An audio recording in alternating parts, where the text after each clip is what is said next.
Así está bien entonces. Ok. Bueno, pues les sugerimos apagar sus cámaras y sus micrófonos. Vamos a comenzar. Sí, bienvenidos, buenas tardes. Bienvenidos sean todos. Hoy estamos muy contentos otra vez en nuestra sesión de la Caravana de la Ciencia. Y bueno, vamos a tener el gusto de escuchar a la doctora María Guadalupe Cordero III, quien estudió la carrera de Física en la Facultad de Ciencias de la UNAM y la maestría y el doctorado en Física Espacial en el posgrado de Ciencias de la Tierra de la misma universidad.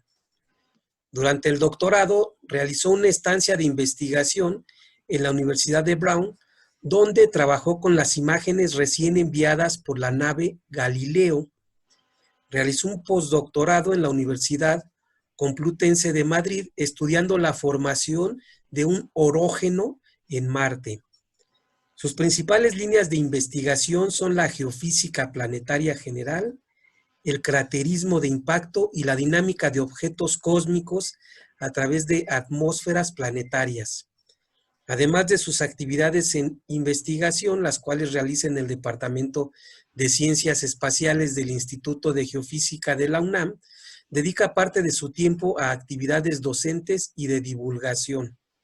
Ha graduado 4 estudiantes de licenciatura y 1 de maestría y actualmente dirige 7 tesis, una de ellas de doctorado. También es miembro del Comité de Talleres de Investigación de la Licenciatura en Ciencias de la Tierra. De enero de 2018 a diciembre de 2019 fungió como presidente de la Sociedad Mexicana de Astrobiología, ACE. Así es que, pues, muchas gracias por querernos compartir lo que usted hace, lo que haces, Guadalupe, y bienvenida, y pues te cedemos los micrófonos. No, pues muchísimas gracias por la invitación. Realmente me parece un proyecto muy bonito. Ojalá tenga muchísimo éxito y dure muchos años, hace falta. Bueno, pues la charla a la que me invitaron a dar es sobre asteroides. Yo le llamé creadores y destructores de mundos, que creo que un poco más por el marketing, pero la verdad es que son objetos muy, muy interesantes. Entonces, voy a empezar pidiéndoles que imaginen que los voy a mover de tiempo y de espacio.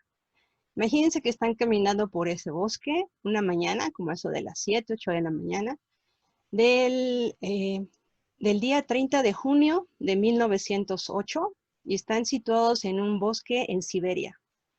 Entonces ustedes están muy tranquilos en un bosque así de bonito, y de repente empiezan a escuchar un sonido así como shh, y no entienden qué es. Y lo escuchan cada vez más y más fuerte hasta que de repente escuchan una explosión, boom, impresionante, como nunca antes la habían escuchado, y empiezan a sentir vientos muy, muy fuertes. Y ven cómo todos los árboles a su alrededor empiezan a caer. Bueno, les estoy describiendo un evento que ocurrió justamente ese día, el 30 de junio de 1908. Es el primer evento con registros históricos fidedignos que se tienen sobre la colisión de un objeto cósmico con nuestro planeta. Tenemos evidencias en cráteres de impacto, pero que lo hayamos visto, que se haya registrado, ese fue el primero. Este objeto, esta es una representación gráfica de lo que pudieron haber visto alguien que estuviera relativamente cerca. Se ven el meteoro, bueno, el bólido, que es la traza toda esa brillante. Este objeto se calcula que tenía alrededor de unos 80 metros de largo, o sea, no es demasiado largo, perdón, no es demasiado grande, 80 metros. No tocó la superficie, estalló a una altura de entre 8 y 10 kilómetros, pero a la hora de que estallan, estos objetos empujan al aire, lo empujan muy, muy fuerte, de tal manera, a este empuje tan fuerte se le llama onda de choque. Bueno, esa onda de choque o ese aire que es lanzado, imagínense con la fuerza que fue lanzado, que cuando ese aire llega a la superficie de la Tierra, derrumba 2.500 kilómetros cuadrados de árboles. Estas son fotos de todos esos árboles que están ahí caídos. Aquí vemos más o menos las distancias a las cuales, dentro de las cuales el objeto fue visto. Fíjense aquí las coordenadas en la parte inferior izquierda, 400 kilómetros. Entonces se vio a más de 700 kilómetros, en donde está aquí el asterisco rojo. Fue el punto donde ocurrió la explosión en el aire. Y como les conté, este aire aventado de esa manera tiró 2.500 kilómetros cuadrados de árboles. Esto es esta línea punteada en forma de amiba, es lo que marca la zona de destrucción, y cada una de estas flechitas indica la dirección de caída de más o menos unos 100, 200 árboles. Y aquí se ve el epicentro, como todas las flechitas salen de ese centro. Para que tengamos una idea de esta área de la que les estoy hablando, les pongo aquí la Ciudad de México encima de esta área, y como pueden ver, si eso hubiera ocurrido en la Ciudad de México, no lo hubiéramos pasado nada bien. Un amigo en son de broma decía que ya sabía cómo deshacerse de los chilangos, ¿no? Alguna vez. Bueno, entonces, ¿qué son estos objetos que entran a la atmósfera de la Tierra? Vamos a empezar con un poquito de historia. En 1766, este señor que está aquí representado a la derecha se llamó Daniel Titius, y él hizo una traducción del libro de latín al alemán. Este libro escrito por Carl Bonnet se llamó Sobre la contemplación de la naturaleza. En ese libro, él como traductor puso una nota de al pie de página, una nota de 22 líneas. Y en esas 22 líneas se explayó diciendo, mostrando una progresión matemática que recuperaba las distancias promedio del Sol a los planetas. Y él dijo, bueno, esta es su predicción, ¿no? Él decía, bueno, Mercurio está a 0.4 unidades astronómicas. Bueno, para quien no sepa, una unidad astronómica es una unidad de medida que utilizan los astrónomos y que equivale a la distancia entre la Tierra y el Sol. Entonces, una unidad astronómica es la distancia Sol-Tierra. Entonces, Mercurio está a 0.4 unidades astronómicas, Venus está a 0.7, la Tierra por definición está a una unidad astronómica, Marte está a 1.6, y él decía, bueno, el siguiente numerito que me sale aplicando esta formulita matemática que está aquí abajo, dice, cae a 2.8, y aquí sí es cierto, decía Titius, hay un hueco, pero no le importa, si no le hacemos caso, nos pasamos al siguiente y podemos ver las distancias de Júpiter y de Saturno. En esa época, en 1766, recordemos que no se conocían los demás planetas. Y él en esa nota pone algo muy curioso y respecto a este vacío. Y dice, pero hasta ahora no se ha visto ningún planeta o satélite, haciendo alusión a esta distancia, pero ¿debería el señor arquitecto haber dejado ese espacio vacío? De ningún modo. Entonces él decía que posiblemente ahí había un objeto. Nunca se le ocurrió pensar que su formulita estaba mal, ¿no? Sino que ahí debería haber algo.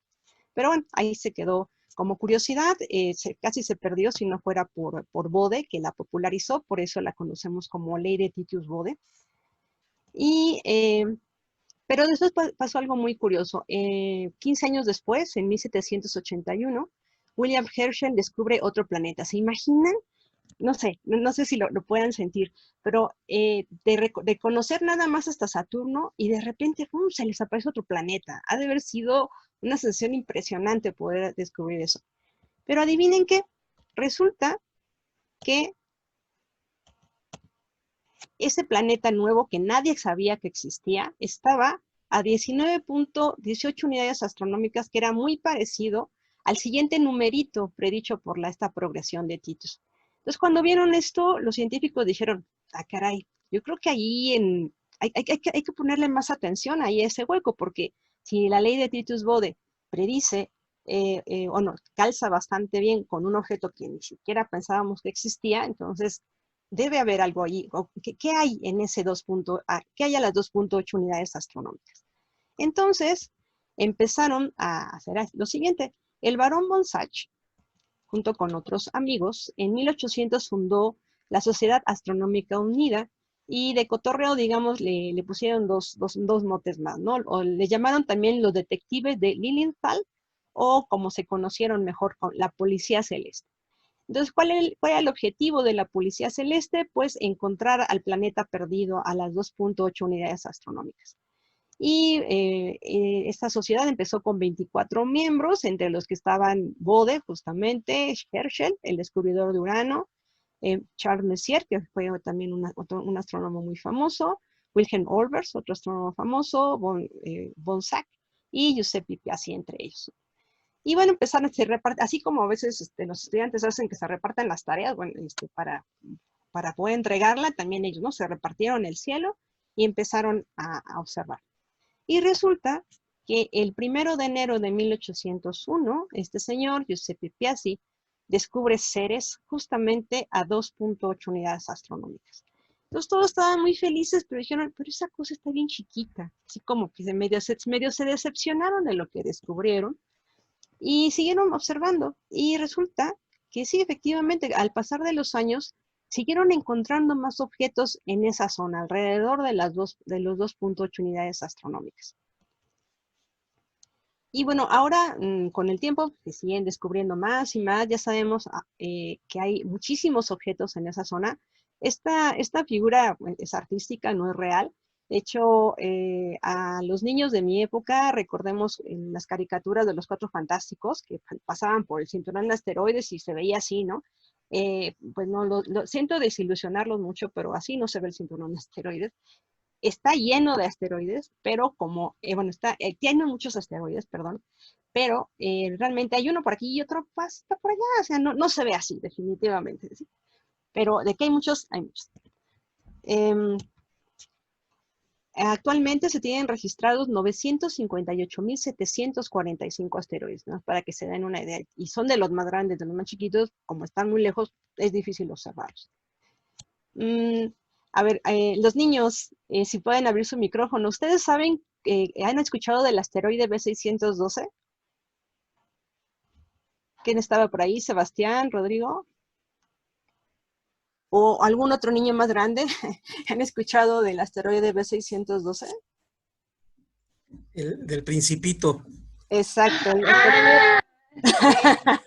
Muy bien, sí lo recordaron. Muy bien. El asteroide B612. Alguna vez en una charla me preguntaron, ¿y existe el asteroide del Principito? Y dije, muy interesante pregunta. La respuesta es sí y no.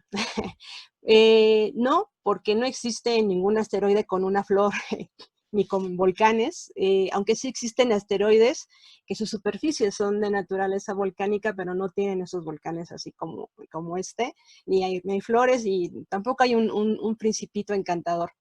Pero sí existe el asteroide B612. Cuando se descubren los asteroides, conforme se van estudiando más y más, y cuando llega el momento de que ya se determinó bien su órbita, a los asteroides que normalmente tienen un nombre provisional que tiene que ver con el año y la fecha de descubrimiento, se les cambia a su nombre formal. El nombre formal, bueno, a un número, que es el número en el que van, ¿no? Si antes de este estaba el asteroide 46.609, el siguiente asteroide al que ya puede pasar esta categoría de bien conocido sería el asteroide 46.610. Entonces resulta, este asteroide equivale a B612 en hexadecimal y se llama Vexius 2. Y entonces cuando llegaron a este número, a este asteroide le pusieron B612 en honor al Principito. Su nombre temporal fue 1993 TQ1 y entre otras cosas significa que se descubrió en este año. Los asteroides originalmente tenían nombres griegos, después como se empezaron a descubrir muchísimos, ya les mostré que hay cientos de miles, empezaron a llamarles como el gato, la amante, el hijo, la hija, entonces hasta que llegó la Unión Astronómica y ya puso orden, ¿no? Y dijo, no, hay que poner, no se les puede llamar como se les dé la gana, se tienen que tomar ciertas reglas de nomenclatura. Pero entre ellos, bueno, entre las reglas de nomenclatura ya aceptadas, México tiene ahí presencia en el espacio. Bueno, este asteroide está en el cinturón principal de asteroides, después les digo bien, bueno, este que les acabo de mostrar, entre las órbitas de Marte y Júpiter, y tiene un diámetro de 2.000 kilómetros, o sea, está muy grande. No es cierto, no son kilómetros, son metros. Muy bien, entonces, como les decía, México también está presente ahí en los asteroides. Tenemos estos asteroides, el asteroide Acapulco, Citlantépetl, Hidalgo, México, Molina, en honor a Mario Molina, Oaxaca, Popocatépetl, Quetzalcóatl y Yucatán, entre otros. Bueno, ¿qué tamaño tienen estos objetos? Aquí les muestro el sistema Tierra-Luna y en medio de ellos está el asteroide Ceres, el más grandote del cinturón principal. Ya sé que los astrónomos dicen que es planeta enano, pero yo no soy astrónoma, soy geofísica y para mí sigue siendo un asteroide. Entonces, este objeto, bueno, es Ceres, el primero que se descubrió, y tiene más o menos 1000 kilómetros de diámetro, y es el más grande, para que tengan una idea de los tamaños, las masas. Ahí está aquí de nuevo Ceres, con el siguiente que le sigue en tamaño, que es Vesta. Y este chiquito que está aquí, bueno, no está tan chiquito, es el asteroide Eros, tiene 33 kilómetros de largo. Afortunadamente, hay pocos asteroides grandotes, y al rato van a entender por qué afortunadamente. Y conforme nos damos tamaños más y más pequeños, empiezan a aumentar muchísimo, muchísimo el número de ellos. Aquí tenemos más muestras. ¿Cómo son los asteroides? Ya vieron, hay unos medio redondeados, de forma de papa. Normalmente son muy irregulares, pero también hay otra cosa bien interesante. ¿Qué notan aquí? Un montón de hoyitos, ¿no? Esos hoyos se conocen como cráteres de impacto y son producto de que otros asteroides llegaron y los golpearon. Entonces, fíjense, todas las colisiones que hay incluso entre ellos. Aquí más asteroides. En comparación les pongo los núcleos de 4 cometas famosos. El cometa Halley, el Tempel-1, el Wild-2 y el Borrelly. ¿En dónde están estos asteroides? Bueno, esta es una observación de un asteroide. La mayoría de ellos se encuentra en el famoso cinturón principal de asteroides que está entre Marte y Júpiter. ¿Se acuerdan que les había comentado que una unidad astronómica es la distancia promedio de la Tierra al Sol? Bueno, este cinturón de asteroides tiene un ancho de 2 unidades astronómicas, para que tengan idea de la inmensidad de espacio que tienen ahí. Esta es, bueno, espero que jale, es una peliculita. En los puntitos verdes son datos reales de asteroides. Los rojos son datos reales de asteroides cercanos. Y los azules son datos reales de cometas. Entonces, aunque aquí toda esta banda verde son todos los asteroides, realmente el punto aquí es más grande que el tamaño real del asteroide en el espacio. Por eso se ve tan densamente poblada. ¿En dónde más hay asteroides? Hace un par de siglos, un señor de apellido Lagrange se preguntó lo siguiente: si tenemos el Sol y otro planeta, ¿habrá un lugar en el espacio en el cual la suma de todas las fuerzas sea cero? La respuesta fue sí. Hay 5 lugares, de hecho. Si aquí tenemos el Sol o la Tierra y tenemos, imagínense que este es el Sol por lo pronto y esta es la Tierra o Júpiter. Hay 5 puntos, el L2, el L1 y el L3. Estos 3 puntos son inestables. Y el L4 que está aquí y el L5 que está acá. El L4 y el L5 son puntos estables en el sentido de que los objetos pueden permanecer ahí mucho tiempo. Y tienen la característica de que si unimos ese punto, los puntos de Lagrange con el Sol y Júpiter u otro planeta, se forman triángulos equiláteros. Bueno, ahí también tenemos un montón de asteroides compartiendo la órbita de Júpiter y se les conoce como asteroides troyanos. En el cinturón principal de asteroides pasa algo bien interesante. Pasan lo que se llama resonancias. ¿Qué son las resonancias? Esta peliculita nos va a ayudar a entender qué son las resonancias. Y nos platica sobre las resonancias que existen entre 3 de los 4 satélites que están girando alrededor de Júpiter. ¿Qué significa esto? Estos satélites en algún momento están alineados. Entonces, cuando Io, que es el más interior, da una vuelta, Europa nada más da media vuelta y Ganímedes da un cuarto. Cuando Io da otra vuelta completa, Europa completa una vuelta y Ganímedes llega otro cuarto de vuelta, llega a la mitad. Otra vuelta de Io, otra media vuelta de Europa y Ganímedes completa 3 cuartos de vuelta.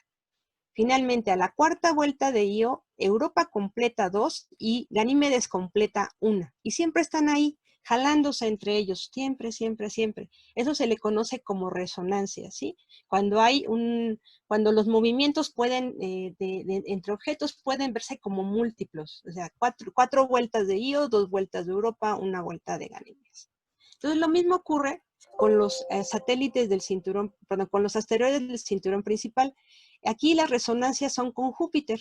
Entonces, debido a esa resonancia, porque siempre en cierto momento Júpiter le está dando jaloncitos y jaloncitos y jaloncitos, llega un momento en que lo saca de ahí. Es por eso que en el cinturón principal de asteroides tenemos estos huecos que ven aquí. ¿Sí ven mi cursor?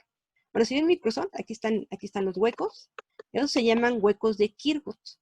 Y cualquier cosa que cae ahí, debido a estas interacciones, estos jaloncitos con Júpiter, tarde o temprano los saca y los mueve del lugar. Cuando nos mueve del lugar, los puede mover de tal manera que nos los lanza hacia el sistema solar interior o hace que entre ellos choquen y también parte de estos fragmentos los lanza hacia el sistema solar interior.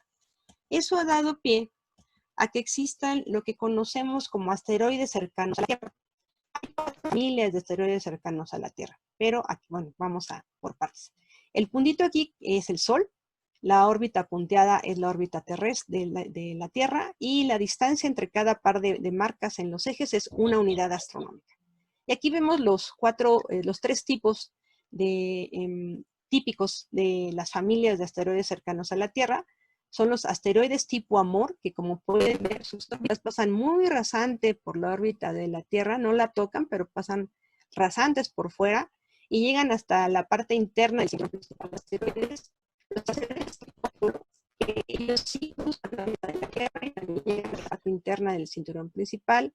Los asteroides tipo Atón, que no tienen órbitas tan elongadas, pero cruzan la órbita de la Tierra. Y hay otra familia que no está aquí, que es los asteroides tipo Atira, cuyas órbitas están completamente contenidas dentro de la órbita de la Tierra.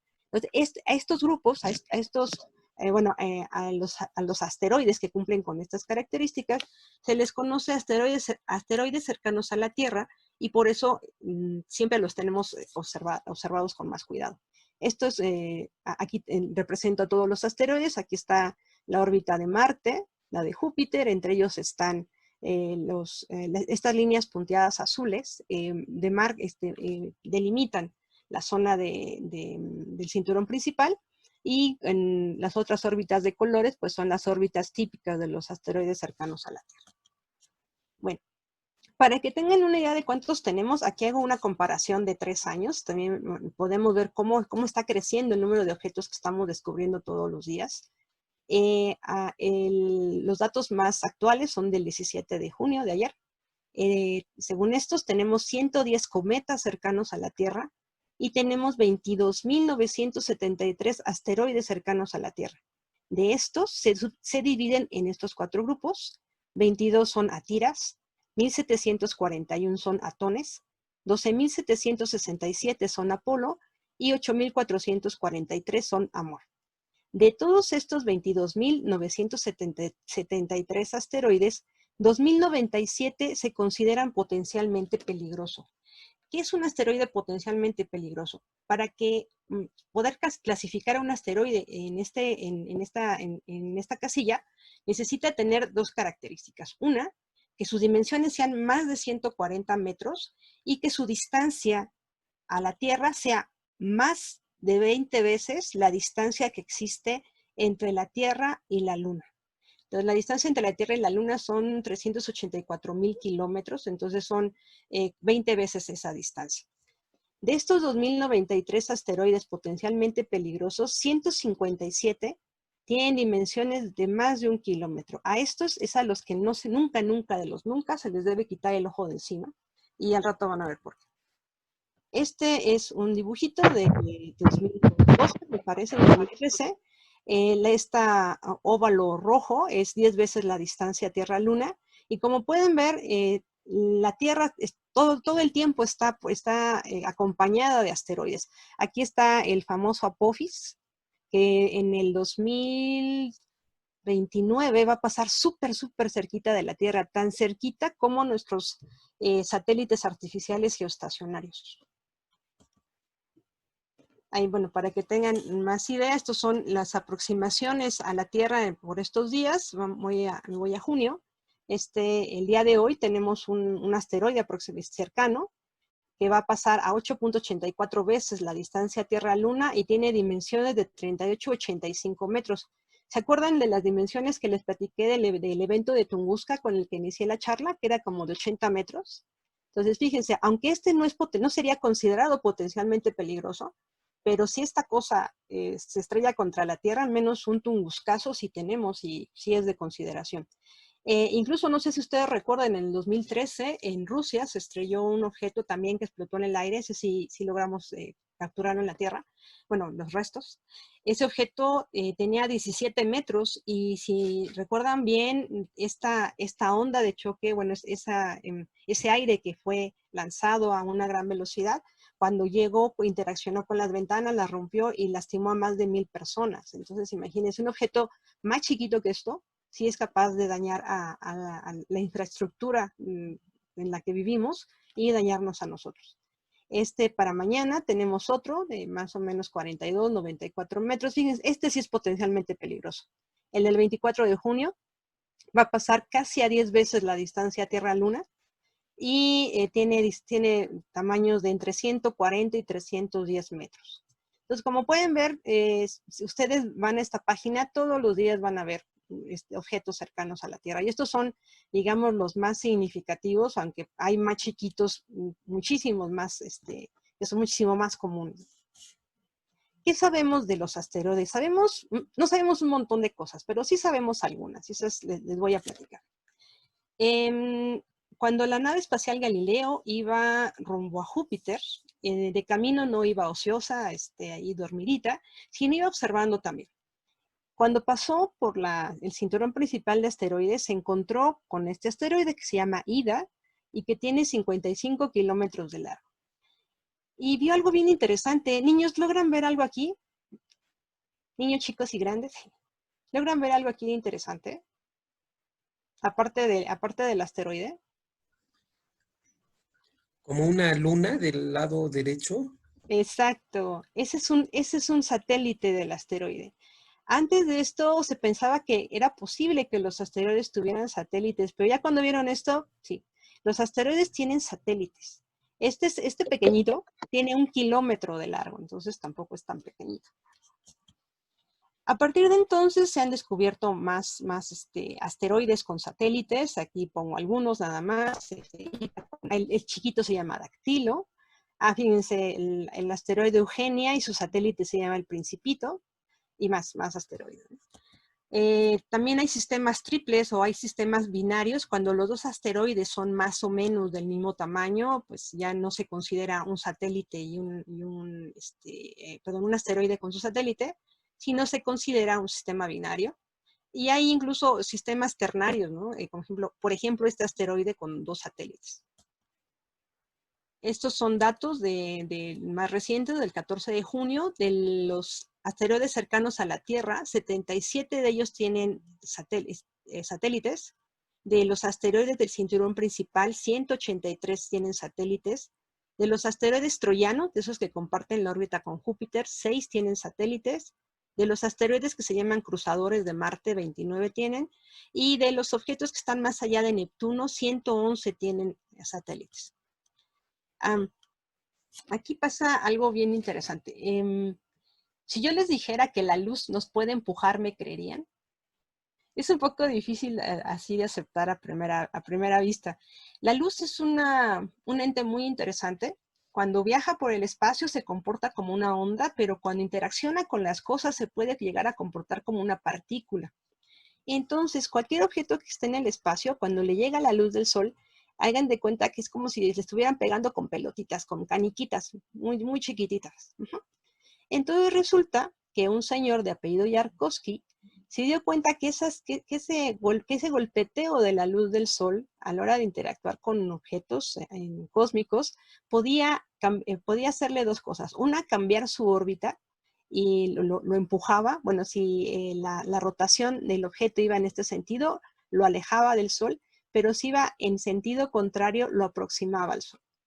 Pero también, además de eso, este golpeteo de esa luz, de esas particulitas del sol que se llama fotones, también produce que los objetos giren más rápido. Y eso es algo muy interesante por lo siguiente. Esta es una grafiquita donde está en el eje X el diámetro de los objetos y en el eje Y qué tan rápido rotan. Del lado izquierdo está rotaciones por día y en el derecho rotaciones en horas. Pero además, fíjense lo interesante, hay una división bien marcada. Objetos de menos de 200 metros rotan muy rápido o pueden rotar rápido. Pero ¿qué pasa con objetos más grandes? No rotan tanto, ¿no? Eso es algo que le llevó muchísimo la atención a los científicos. ¿Por qué pasa esto? ¿Los niños han jugado coleadas? Díganme que sí, por favor.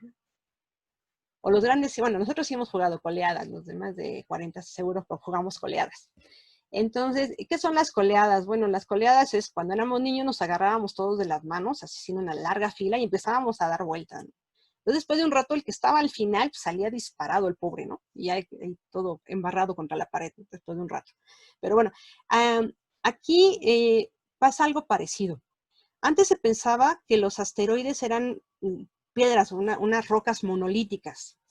Después de esto y de otras observaciones, se ha llegado a la conclusión que son más bien como unos muéganos. Se han comido los muéganos, ¿no? Están muy ricos, traen así con mielecita.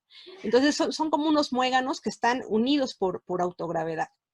¿Y qué pasa si uno de estos muéganos, por este efecto del Sol que les acabo de comentar, empieza a rotar muy rápido? Les pasa alguna especie de, como de efecto coleada, de que llega un momento en que algunas partes se desprenden de ellos, pero quizás no con suficiente energía como para abandonar la fuerza gravitacional de todo el conjunto, entonces se queda dando vueltas alrededor de él. Ese es uno de los mecanismos de formación de un asteroide con su satélite. Y estos objetos pequeñitos que están aquí se piensa que sí ya son más monolíticos porque pueden girar más rápido. Esta es la idea que se tiene, que además también se piensa que la forma en que llegaron a ser unos muéganos fue por colisiones entre ellos. Llegaba un objeto, chocaba con otro, se fragmentaba, pero la autogravedad entre ellos volvía a hacerlos permanecer juntos, así como una especie de muégano que les comentaba. Esta es el mecanismo de formación también de otros sistemas asteroide satélite. No es por rotación rápida, sino por choque directo, donde aquí es un modelito, ¿no? Donde este era el padre del que se derivaron los asteroides Ida y Dactilo a la hora de romperse. Ida y Dactilo se quedaron separados del resto de los fragmentos, pero Dactilo se quedó dando vueltas alrededor de Ida. También podemos saber sus tamaños y sus formas. Las formas solamente podemos hablar de objetos cercanos y para saber esto nos ayudamos de las señales del radar. Se emite una señal de radar, ya sea de Arizona o bien de California, de Estados Unidos, y cuando la señal de radar llega al asteroide, rebota. Y ese rebote, esa señal ya rebotada, al analizarla, nos da imágenes como estas, donde podemos ver la forma general de los asteroides, de los asteroides. Este parece un huesito de perro, pero bueno, es para perro, pero es un asteroide. Bueno, ¿a qué más sabemos además de su tamaño, más o menos tener una idea de su tamaño y de su forma? Bueno, de su clasificación. Sabemos que hay distintos tipos de asteroides. Hay asteroides tipo S, que son más como rocas ligeramente más parecidas a las de la Tierra. Los asteroides tipo C, estos son los dos grupos más importantes, los S y los C. Los asteroides tipo C están relacionados con los objetos más prístinos de la formación del sistema solar. Los asteroides tipo E son asteroides que están formados de una buena parte de composición de un mineral que se llama estatita. Y los M son metálicos. ¿Cómo sabemos esto? Bueno, para saber esto tenemos que recordar o hacer uso de las meteoritas. Las meteoritas o meteoritos son objetos que durante mucho tiempo se negó que cayeran del cielo. De hecho, por ejemplo, el famoso Lavoisier, ¿no? Fue uno de los que detuvo un poco el avance en la meteorítica porque él, como era Lavoisier, pues era la inminencia en su época, y él decía que estos objetos no podían venir del espacio, pues todo el mundo le creía a Lavoisier, pero no, en realidad en algún momento se demostró que estos objetos sí literal caían del cielo y se empezaron a estudiar. Ahora sabemos que a grandes rasgos existen tres tipos de meteoritas: las meteoritas rocosas, como estas dos que están aquí abajo, las meteoritas metálicas, como la que está aquí arriba a la derecha, y las meteoritas mixtas, que son como la que está aquí arriba a la izquierda. Esta meteorita mixta son unas bellezas. Esta parte es una mezcla de roca y metal. La parte rocosa, que es la parte cafecita, tiene calidad de gema y son hermosísimas. Em, la imagen que ven en la parte inferior derecha es un corte de la meteorita de Allende que cayó en nuestro país el 8 de febrero de 1969.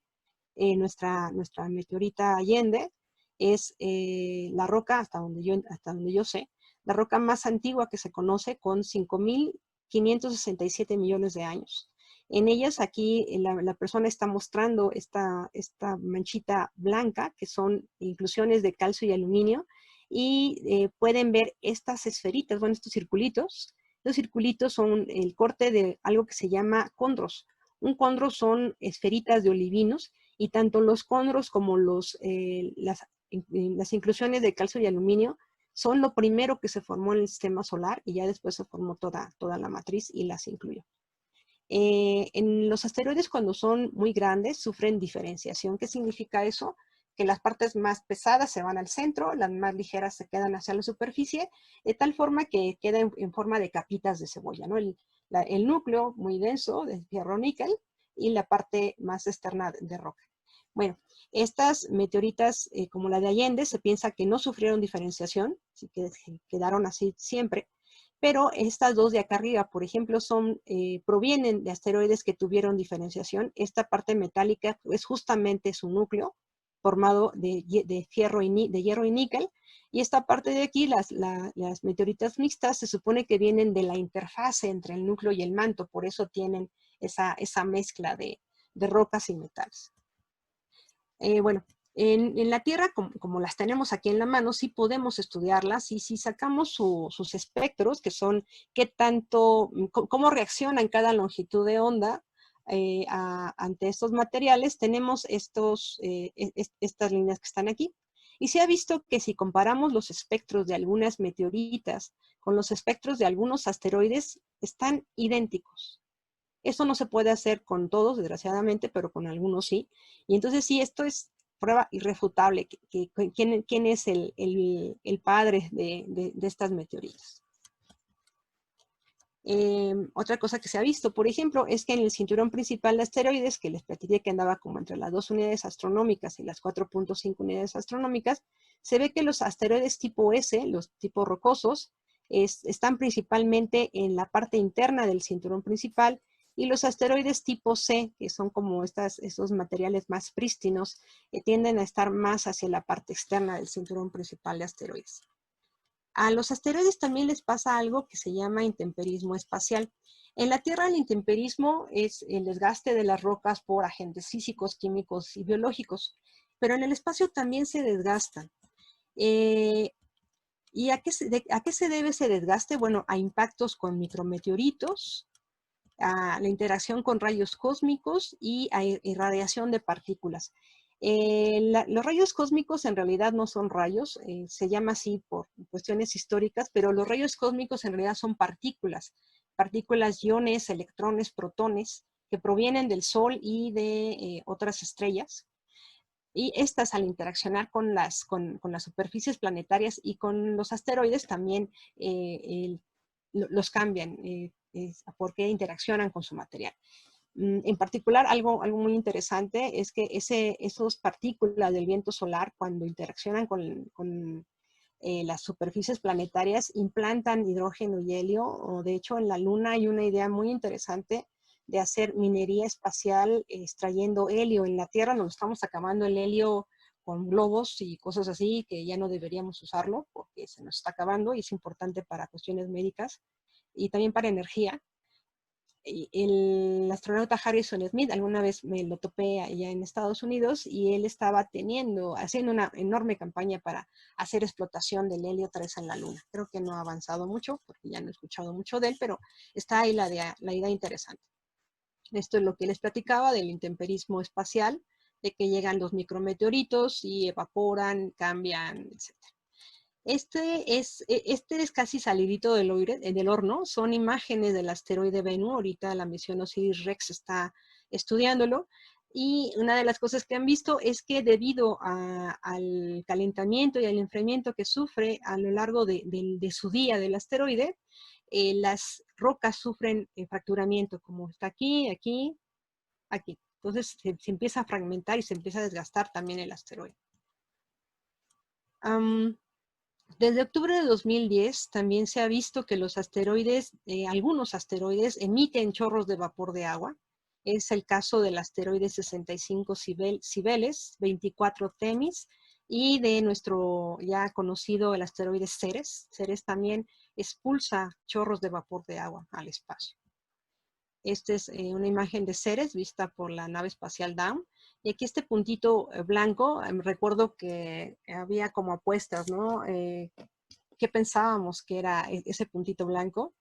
Mi primera opción fue que era agua congelada, pero después no, ya cuando la nave espacial llegó más cerca y empezó a orbitar el asteroide, se vio que esa era más bien un depósito de sales. Pero bueno, aquí tenemos de nuevo...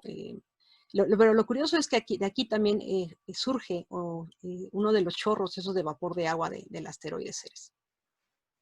Bien, otra curiosidad de los asteroides es que desde hace unos años a la fecha, quizás unos 10 por ahí, hay varias compañías que están pensando seriamente en ir a explotar los asteroides.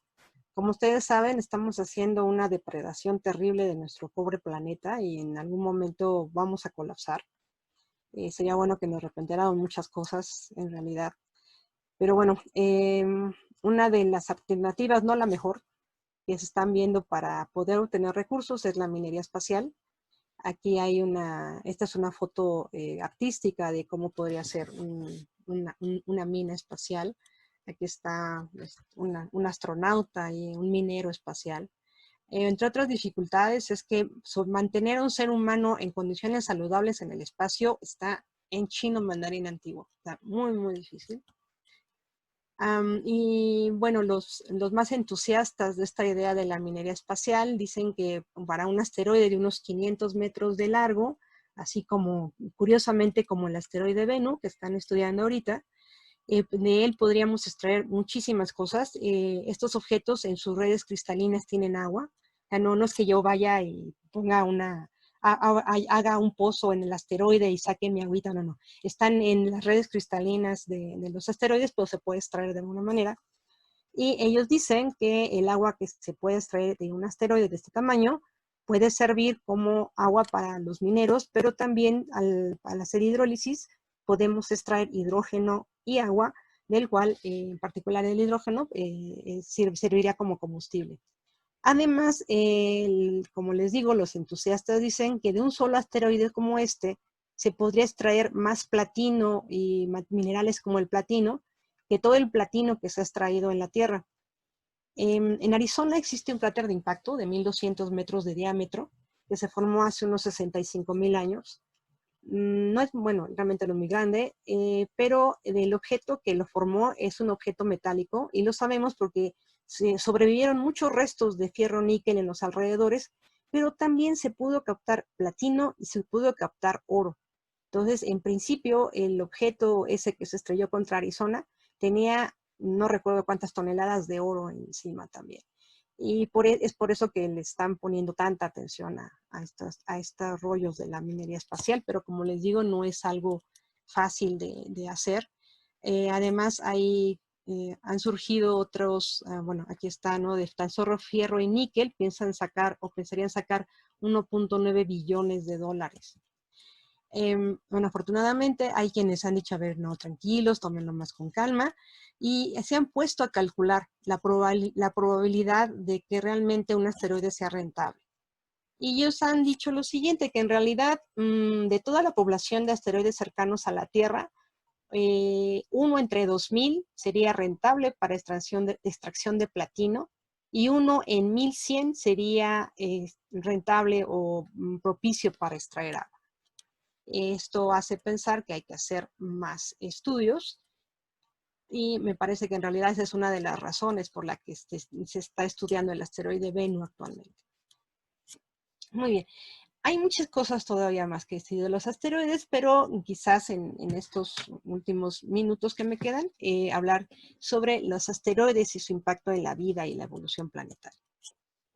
Cuando vemos a la Luna, la vemos llena de estos hoyitos. Bueno, estos no son hoyitos, esto es lo que se llama cuencas de impacto. De hecho, el famoso conejo de la Luna, todos sí identifican al conejo de la Luna. Aquí está la cabeza, las orejitas y aquí está el cuerpecito, ¿no? A mí me gusta imaginármelo corriendo. Bueno, el conejo de la Luna está formado por enormes cuencas de impacto que fueron rellenadas por lavas. Pero si nosotros vemos también en la parte más clarita de la Luna, está repleta de cráteres de impacto. ¿Eso que nos está diciendo? Que a lo largo de los 4.500 y cachito millones de vida de nuestro sistema solar, los cuerpos planetarios han estado chocando entre sí. La formación del sistema solar se dio por choques y estos choques siguen ocurriendo hasta nuestros días y lo vemos todos los días en realidad. En la Tierra hay una estimación de que la cantidad de material cósmico que cae en nuestro planeta, si lo pudiéramos juntar todo, juntaríamos el equivalente en masa a 3 trailers, para que tengan una idea de cómo los objetos cósmicos siguen interaccionando todos los días. Cuando vemos la superficie de la Luna y la vemos plagada de cráteres, volteamos a la Tierra y decimos, bueno, aquí ¿por qué no? Pues no es porque no, en realidad también ha pasado. Lo que pasa es que en la Tierra, debido a la tectónica de placas que renueva completamente la superficie del planeta, no se limpia, y entonces no tenemos tantos cráteres de impacto. Hasta ahorita en la Tierra solamente tenemos registrados alrededor de 200 cráteres de impacto. Los choques de los asteroides con las superficies planetarias nos permite saber un montón sobre ellas, nos permite saber qué hay debajo, porque cuando ocurren los choques excavan, pueden llegar a excavar muy profundo, entonces ya nos quitan el trabajo de excavar, ¿no? Ya nos sacan material de dentro hacia afuera y lo podemos estudiar. La cantidad de cráteres que hay en una superficie planetaria también nos ayuda a ver qué tan vieja es esa parte de la superficie. Estas cuatro imágenes, por ejemplo, las 4 son de la Luna. Y como pueden ver, en la parte superior izquierda tenemos la zona más craterada y la que le sigue, la de arriba a la derecha, después abajo a la izquierda y la más joven es la de abajo a la derecha.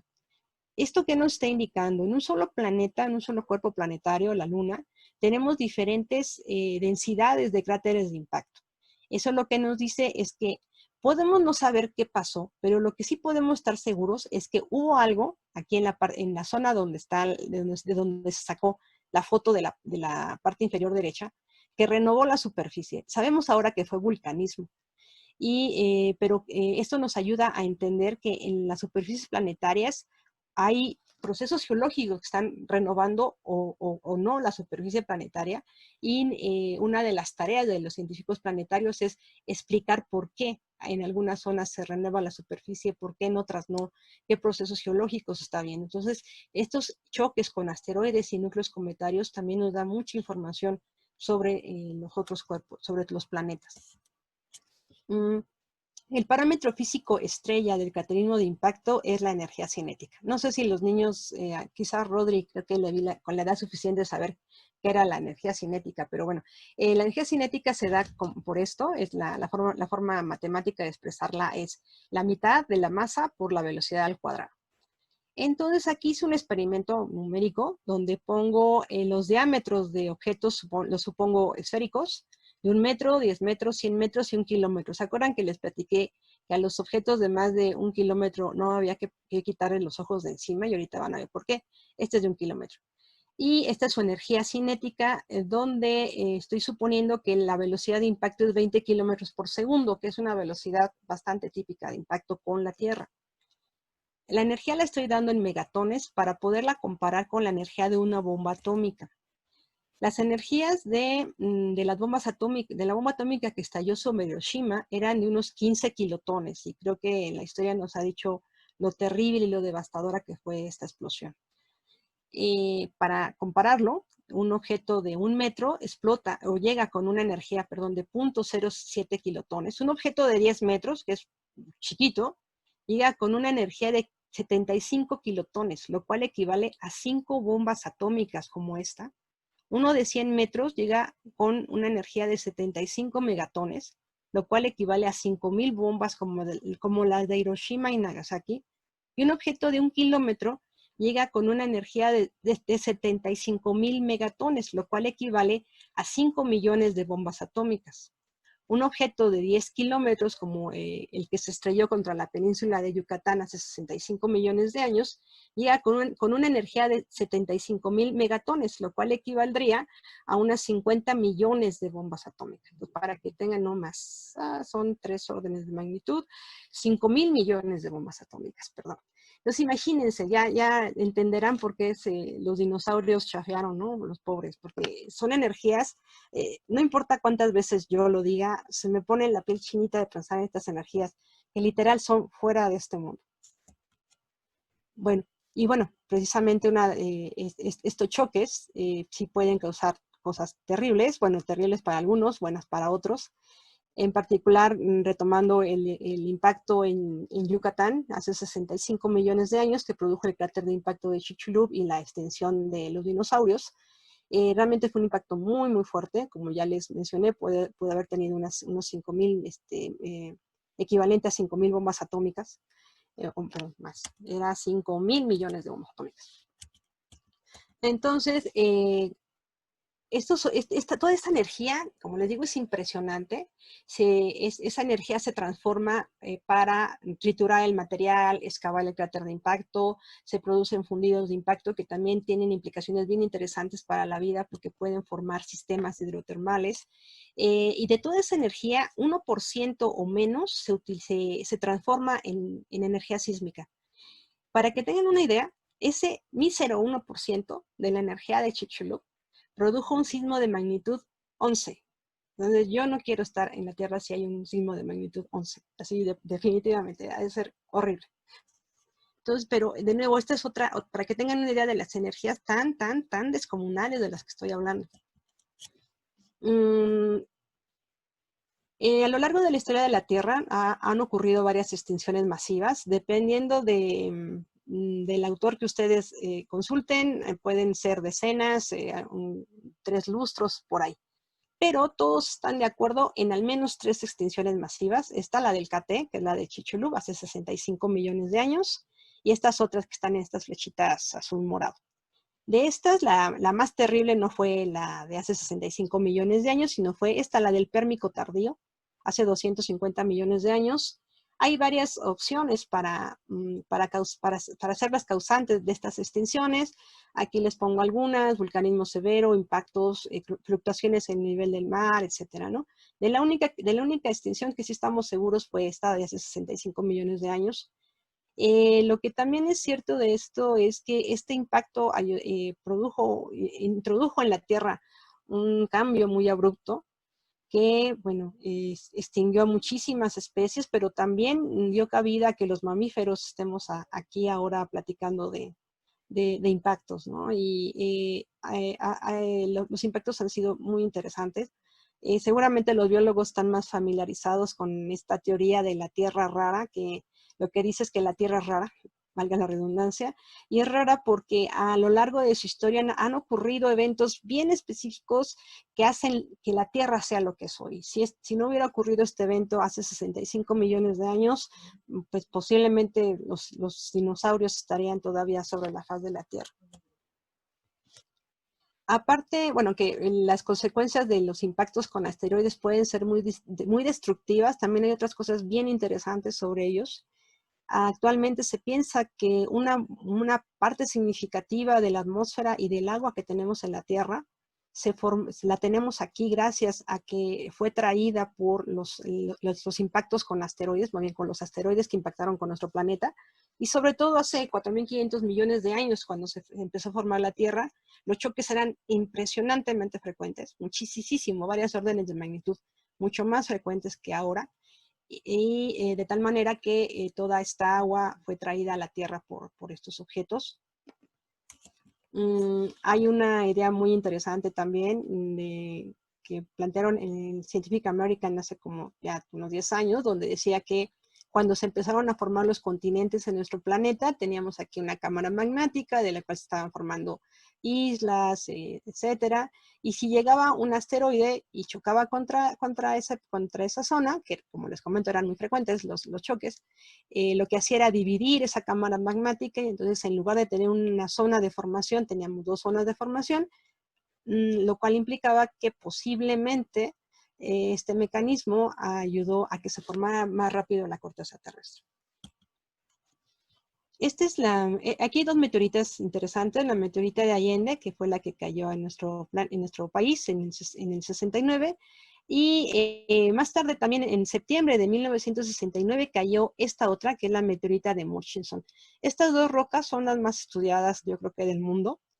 La meteorita de Murchison en particular es sumamente curiosa, porque tiene, bueno, también la meteorita de Allende tiene, pero tiene más en abundancia la meteorita de Murchison compuestos orgánicos, como cuáles, bueno, se han encontrado 86 aminoácidos en la meteorita de Murchison, entre ellas la glicina y la L-alanina, D-alanina y otras decenas de aminoácidos. Esto hace pensar que también todos estos asteroides que chocaron con nuestro planeta cuando este se estaba formando, lo que sobrevivió de ellos, ya de entrada tenía los aminoácidos y compuestos orgánicos de los cuales se pudo haber servido la vida. No necesitábamos tanto esos experimentos de Miller y ellos de que se formaban aminoácidos por inyección de energía en la atmósfera, sino que de entrada ya en la Tierra había un montón de material de aminoácidos traídos por los asteroides. Realmente los asteroides son muy interesantes, como les acabo de mostrar. Pueden producir cosas pues quizás no tan buenas si está alguien habitando en un planeta, pero también nos han ayudado a fomentar la vida, han sido un motor devolutivo, etc. Debido a esto, desde el 2016, México está participando en lo que se llama el Día del Asteroide, que se celebra el 30 de junio, justamente en la fecha de la caída del evento de Tunguska, con el que empecé esta charla. El lema de esta campaña es encontrémoslos antes de que ellos nos encuentren a nosotros. Y la idea del grupo que está impulsando el Día del Asteroide es hacer conciencia en todos los seres humanos y en particular en los tomadores de decisiones para que se apoye más la investigación en asteroides, se pueda mantener vigilados todo el tiempo los asteroides grandes, de encontrar asteroides, de tratar de encontrar todos los que podamos, para poder saber, al menos con unos 20 años de anticipación, cuándo uno de ellos puede chocar con nosotros. En el 2008, como celebración de los 100 años del evento de Tunguska, participé en un congreso en Moscú y en él una persona de la ONU nos comentaba que a los gobiernos les parece que no es necesario invertir en investigación en asteroides porque dicen que la probabilidad de impacto es muy baja y tienen toda la razón. El problema es que, como yo les digo, es cierto, es baja, pero no es cero. Y no necesitamos 10 asteroides, con uno solito que caiga de más de 1 kilómetro, mínimo tenemos desastre a nivel continental. Actualmente hay muchas teorías o propuestas para poder mover los asteroides. No nos gusta lo que plantean las películas de Impacto Profundo y Armagedón y mandar a Bruce Willis a romper el asteroide, porque no sabemos cómo se va a romper y si después nos puede causar más problemas el caldo que las albóndigas, ¿no? Por eso es que casi cada año la ONU, por medio de un organismo, lanza una convocatoria a nivel mundial para que se propongan cosas para desviar a los asteroides. Pero para poder desviarlo necesitamos, como les comento, saberlo con 20 años de anticipación para desviarlo poco a poco y que no colisione con nuestro planeta. Una de estas propuestas, que es la que a mí me causa más, bueno, me divierte, y yo le llamo el gotcha espacial, porque la idea es de plano tenemos el satélite, mandar naves espaciales para pintar al asteroide. ¿Por qué queremos pintarlo? Porque se acuerdan que les dije que la luz del sol cuando golpea con objetos se comporta como si fueran pequeñas pelotitas. Bueno, resulta que el empujón depende de qué tan brillante es el objeto. Entonces, si lo pintamos de blanco, que un color muy brillante, el empujón de las pelotitas es más intenso. Entonces, esta interacción con el Sol solita nos ayuda a desviar el asteroide y evitamos la colisión con nuestro planeta. Entonces, realmente de asteroides puedo pasarme aquí horas.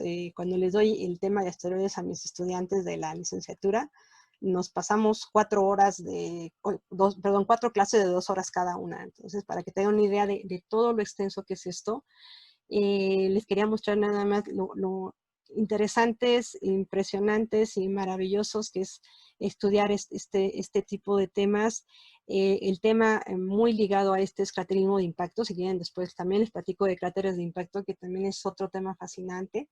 Pero bueno, agradezco muchísimo su atención y si tienen preguntas, con todo gusto las respondo si puedo. Gracias.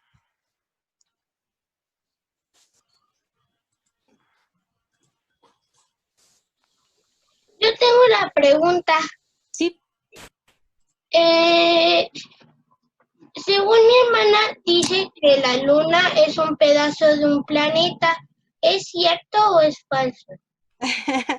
No tanto. La luna se formó de una forma bien interesante. Como les comentaba al inicio, cuando se empezó a formar nuestro sistema solar, había una cantidad de choques impresionante, todos chocaban contra todos, así se formaron nuestros planetas. Nada más que antes no eran no estaban así tan rígidos, entonces a la hora de chocar podían moverse un poquito. La idea que se tiene de la formación de la Luna es que teníamos 2 objetos, uno que se llamaba Gaia y otro que se llamaba Theia. Theia era del tamaño de Marte y Gaia era un poquito más chica que la Tierra actual. Cuando Theia choca contra Gaia, parte del material de Theia se incorpora a Gaia y todo el material que sale disparado de la formación del choque se queda dando vueltas alrededor de la Tierra y poco a poco se va acretando y se forma la Luna. Así se formó la Luna. En parte, y realmente no es solamente material de Theia, sino también un poquito material que había en Gaia. O sea, así se formó nuestra Luna, es la idea que se tiene actualmente. Gracias. Por nada. Gracias por la plática. Gracias por su atención. Oye, Guadalupe, muchas gracias. Siguiendo con la luna, ¿por qué siempre vemos la misma cara de la luna? Ese es un efecto bien bonito. ¿Se acuerdan que les hablaba de las resonancias? También entre el sistema Tierra-Luna hubo resonancias, o hay resonancias todavía. Y esto lo que produjo es lo que se conoce como rotación sincrónica. ¿Qué es la rotación sincrónica? Lo que significa es que los objetos rotan en el mismo periodo que se trasladan alrededor del planeta. Esta rotación sincrónica la tienen todos los satélites de Júpiter, ¿no? A ver, déjenme ver si puedo. Imagínense que mi cabeza es la Tierra y esta es la Luna. No sé si logren ver o algo que... déjenme ponerle algo. Es que no sé si alcancen a ver esta cosita de aquí. O igual pudiera activar una diapositiva en blanco y cambia con poner con lápiz y ahí nos dibuja. Soy muy mala para eso. Mejor le pongo una marquita. Ok. A ver, con un Yurex.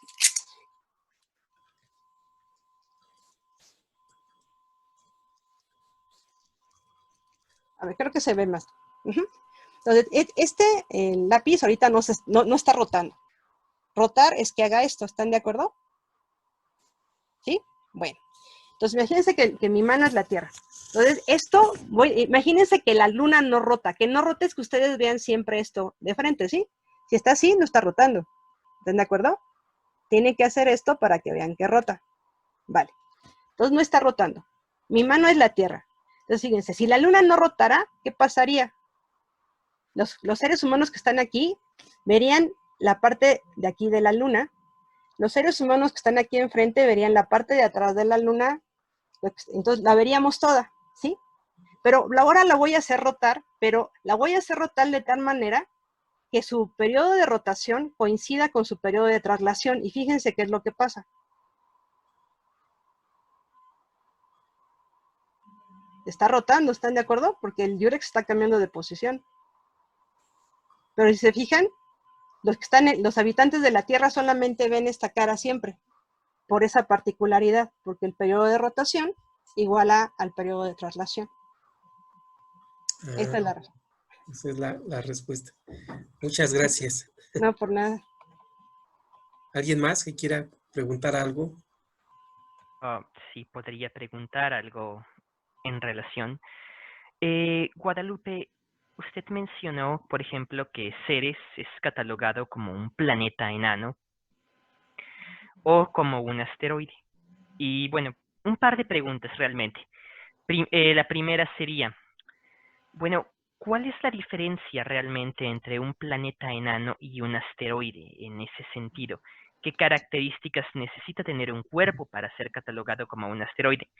Y la segunda pregunta es un poco, bueno, si nos vamos con la definición o, digamos, con la corriente de pensamiento que puede seguir aquí, y la llevamos al cinturón de Kuiper, que está después de Neptuno, ¿podría Plutón catalogarse como un asteroide? Sí, esa es una discusión que tengo con mis estudiantes de Ciencias de la Tierra. Como ustedes saben, la definición de planeta la pusieron los astrónomos en el 2006. Y bueno, ahorita siempre me equivoco si es 2005 o 2006, pero bueno, por esas fechas. Para los astrónomos, un planeta debe cumplir 3 características. Además, un planeta en el sistema solar, no meten la mano en el fuego por planetas en otras estrellas. Un planeta en el sistema solar debe darle la vuelta alrededor del Sol. Fácil. El segundo es que sea medio esférico. Ya, tranquilo. Y la tercera es la importante. La tercera es que dicen que un objeto tiene que ser un planeta si ha limpiado su órbita. Cuando yo leí eso, puse el brinco en el cielo y dije, entonces Júpiter no es planeta porque tiene todos los troyanos compartiendo su órbita.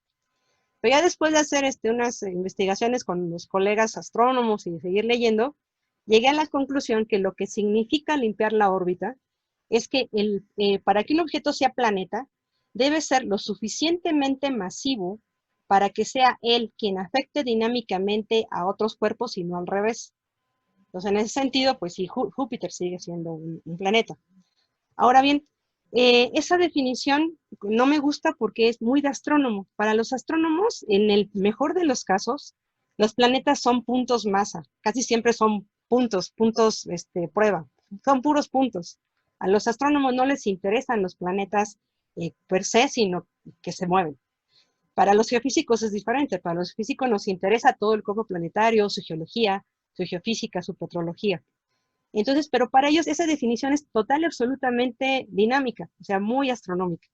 Es por eso que bajo esos criterios, entonces, los planetas nada más son de Mercurio a Neptuno. Plutón ya no tendría eso porque a Plutón lo afecta a Neptuno. Entonces, en ese sentido, no ha limpiado su órbita. Bueno, ¿y por qué metieron a Ceres ahí? Todavía sigue siendo sinceramente un misterio para mí. Y posiblemente por el tamaño. Lo metieron a Ceres porque es esférico. Y por eso nada más. A mí no me gusta eso porque finalmente me parece que están quitando mucha de la información del origen de los asteroides. Definitivamente el origen de Plutón es diferente del origen de Ceres. Ceres comparte su origen con todos los objetos del cinturón principal. No lo puedo sacar de ahí. Entonces, es por eso que a mí no me gusta llamarlo planeta. Pero bueno, si nos atenemos estrictamente a lo que dicen, al criterio de los astrónomos, sería un planeta enano porque es esférico junto con Plutón, con Makemake, Haumea y Eris. Que son los 5 objetos que se consideran planetas enanos. Plutón, bueno, es planeta enano por esta misma circunstancia. De nuevo, hay algunas cosas que tenemos que ponernos de acuerdo, creo que entre los científicos planetarios y los astrónomos, porque hay quienes consideran asteroides a los objetos de transneptunianos, a los troyanos, a los objetos del cinturón principal y a los centauros, a varios objetos en el sistema solar. Entonces, dependiendo de qué corriente de pensamiento sigas, puedes considerar a los objetos transneptunianos como asteroides también. Muchas gracias por su respuesta, Guadalupe. Por nada. ¿Más preguntas?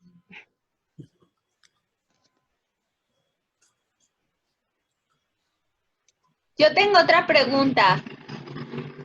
Cuando la presentó Marco, doctora, mencionó que usted está haciendo investigación de algo en Marte, de vida en Marte. No, ¿O cuando fui a hacer el postdoc a la Ajá. Complutense, investigamos la formación de montañas en Marte. Ah, ok. ¿Y qué Pero- piensa usted sobre vida en Marte? ¿Qué nos puede decir? Bueno, está muy interesante. Obviamente hay mucha investigación al respecto. Una de mis estudiantes de mis tesitas de licenciatura acaba de terminar una tesis donde estudiamos la posible existencia de sistemas hidrotermales alrededor de este cráter de impacto enorme, que es Hellas, que está en la parte sur, y en los sistemas hidrotermales que asociados a cráteres de impacto en la Tierra, se ha visto que son nichos propicios para que puedan vivir ahí tranquilamente bacterias durante incluso 1 millón de años. En particular, el sistema hidrotermal asociado al cráter de impacto de Chicxulub se estima que duró 1 millón de años. Entonces, durante todo ese tiempo, las bacterias pudieron haber sobrevivido ahí bastante bien. Todavía no hay ninguna prueba fehaciente de que haya vida o haya habido vida en Marte. Se sigue investigando, todos estamos pues, esperando alguna vez encontrar ya sea el sí o el no. Ambas cosas son interesantes. Bernard.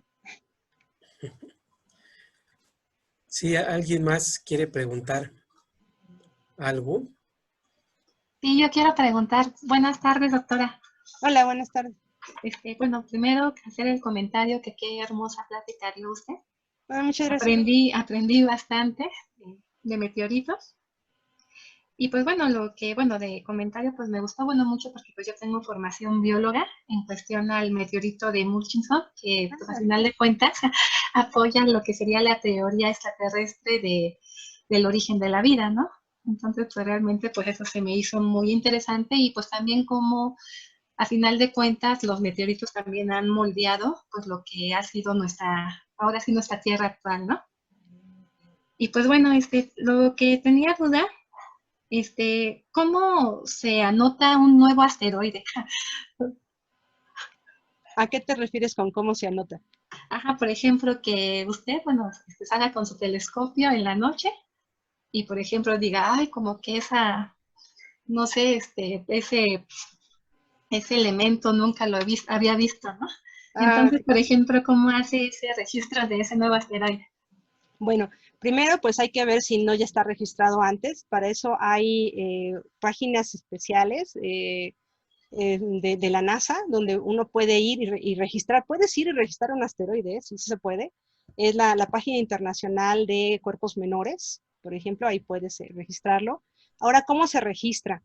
No sé si recuerden, por ejemplo, que cuando les mostré la diapositiva del Principito, déjenme ponerla por aquí. Aquí. La diapositiva del Principito dice que es el asteroide 1993 TQ1. Estos asteroides se conforman de cuatro números, 2 letras y más números. Los primeros 4 números lo que nos dicen es el año de descubrimiento. Después, la letra que le sigue nos dice la quincena en la cual se descubrió. Por ejemplo, la letra A, después del número, significa que se descubrió en la primera quincena de enero. La letra B, en la segunda quincena de enero. La letra C, en la primera quincena de febrero. La letra D, en la segunda quincena de febrero, y así nos vamos. Por ejemplo, ahorita estamos en junio, en la segunda quincena de junio. Pues la segunda quincena de junio, déjame ver la cual correspondería, sin tenía de bolas. A ver, es AB, enero, AB.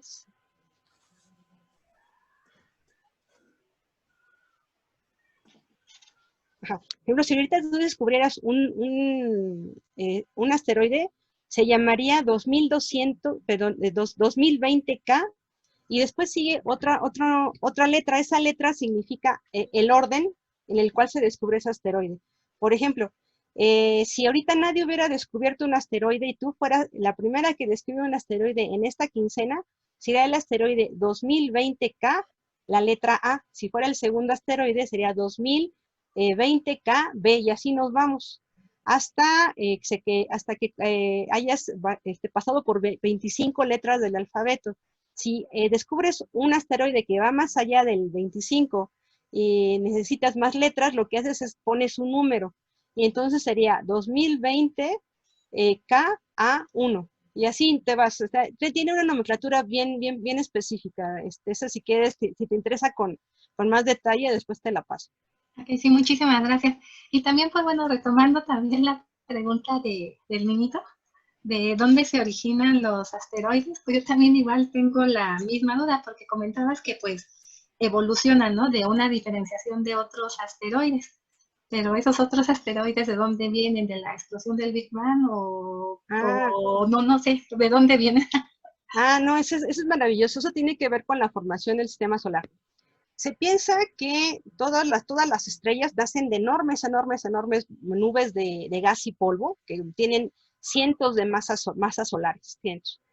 En algún momento, posiblemente, al menos en el caso del sistema solar, hay evidencias para pensar que estalló una supernova cerca, bueno, se cerca de esa nube molecular, y, perdón, el material que es empujado en esta nube se empezó a acretar por fuerzas gravitacionales y empezó a rotar.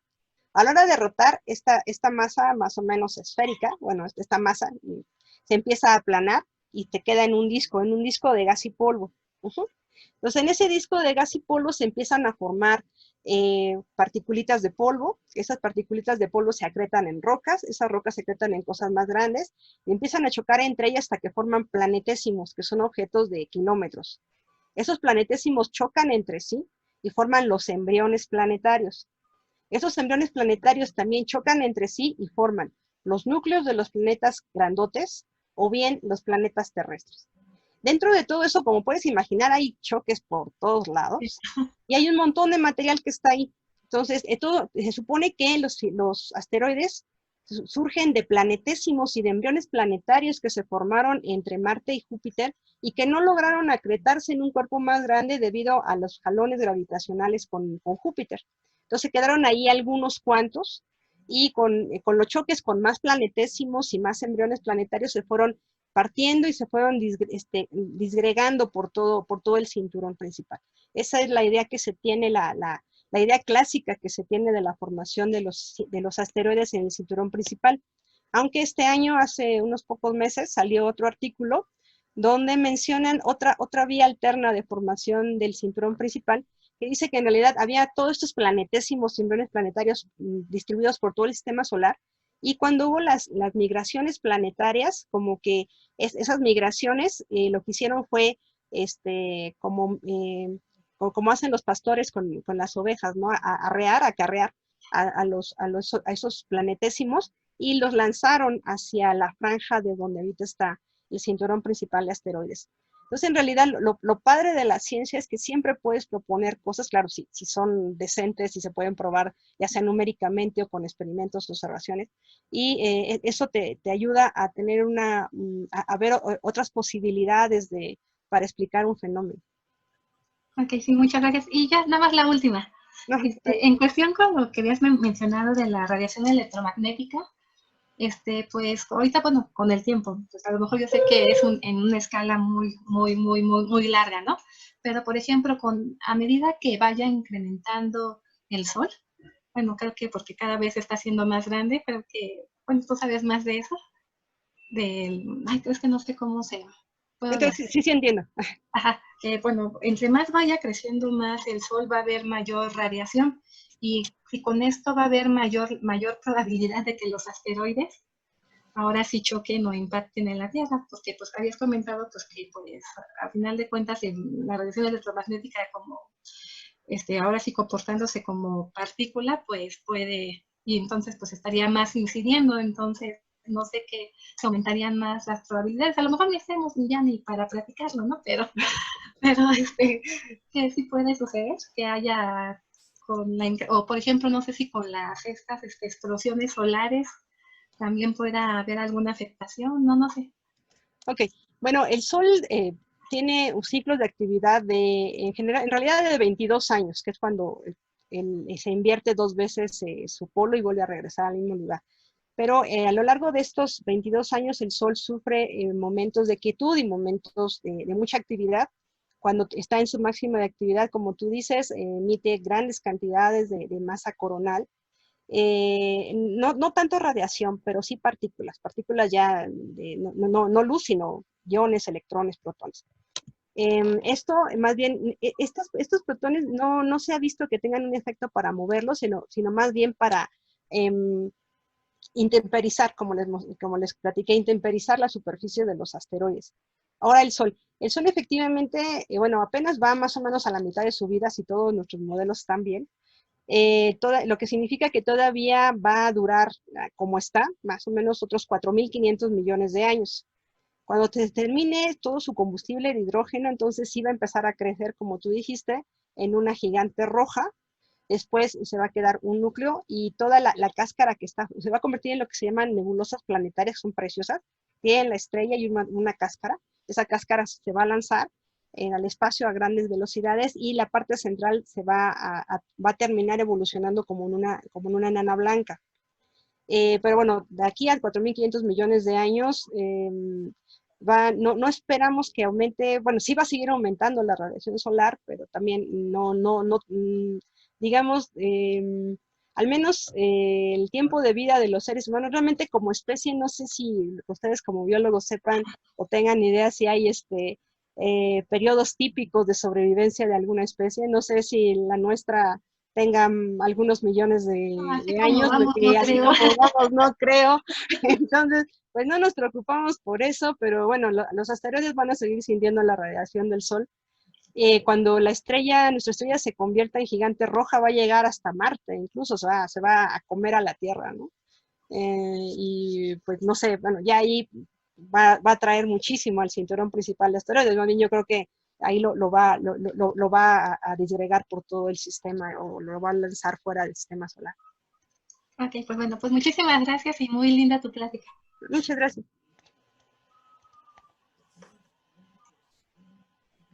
Sí, claro, claro. Perdón, no escucho. No te escuchamos, Kat.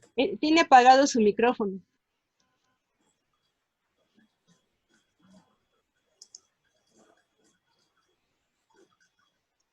A ver, ¿me escucha? Ya. Sí, ya. Gracias. Bueno, felicitarla, doctora. Muy bonita su plática. Para mí muy ilustrativa porque realmente no sé mucho o nada prácticamente. Y yo quisiera hacerle una pregunta con respecto a esa actividad que tiene el Sol de empujar, bueno, de actuar como dando los empujoncitos a estos asteroides. Si esto va a depender específicamente de la clase de metales que tenga presente, de la cantidad que tenga presente, o porque unos ya han entrado y otros, pues definitivamente y afortunadamente para la vida de nosotros, pues se siguen de largo, ¿no? Ok. Bueno, el que choquen con nosotros no depende del tipo de material que tengan, sino ¿No? más bien de sus órbitas. Perdón, es que era como se refería que el ejemplo que puso, que si se pintaran blancas, pues a lo mejor dejarían a la luz, y yo dije, pues respecto a eso, a lo mejor si tuvieran oro brillarían más que si tuvieran plomo, ¿no? Por eso la pregunta. No, muy buena observación. Sí, efectivamente, los asteroides tienen algo que se llama albedo. El albedo es qué tanta radiación reflejan respecto de la que reciben. Entonces, mientras más brillantes tienen más albedo, significa que el Sol los afecta más. Tiene toda la razón.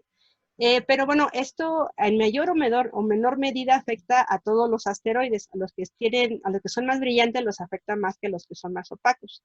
Pero finalmente los modifica. Entonces, tarde o temprano modifica sus órbitas y en algún momento, desafortunado para la Tierra, o afortunado, no sé, esa trayectoria puede llevarlo a curso de colisión con nosotros. Pero no es que no es que colisionen más con nosotros los que son más afectados por el Sol, colisionan todos, en realidad. Y bueno, se me olvidó decir, me iba a hacer esa pequeña precisión, de que los asteroides que sufren el efecto de la radiación solar son aquellos de menos de 200 kilómetros. Los de más de 200 kilómetros ya no están fuera de eso. Ok. ¿Y esa denominación albedo, de qué depende? O sea, el material. que tenga mayor o menor, no sé. Eso sí depende de los materiales. Por Ah, ejemplo, una meteorita metálica va a reflejar la luz en mayor medida que una meteorita carbonácea, como Murchison o como Allende, que son muy opacas, casi no emiten, no reflejan, perdón, no reflejan mucho la luz. ok. Muchísimas gracias, y de veras muy bonita su plática. Muchas felicidades. Gracias, Manuel. Gracias. ¿Alguien más que desee preguntar algo o comentar algo?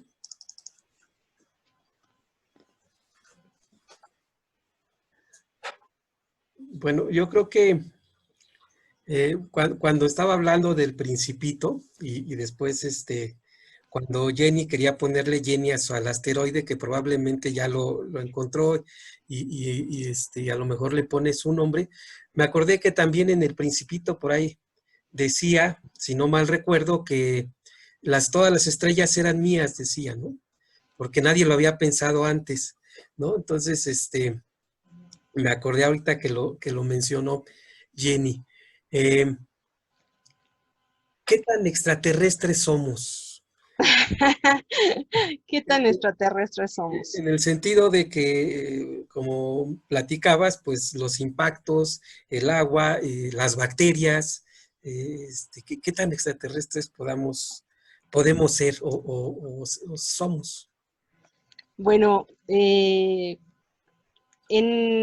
1980 y tantos, siempre se me olvidan los años, se recuperó una meteorita de la Antártida, la famosa ALH 8000 algo, y en ella se encontraron, no sé si ustedes lo recuerdan, que se encontraron una especie ¿cómo le llaman a ustedes a esos bichitos que son como cuentitas de rosario, que están así juntitas?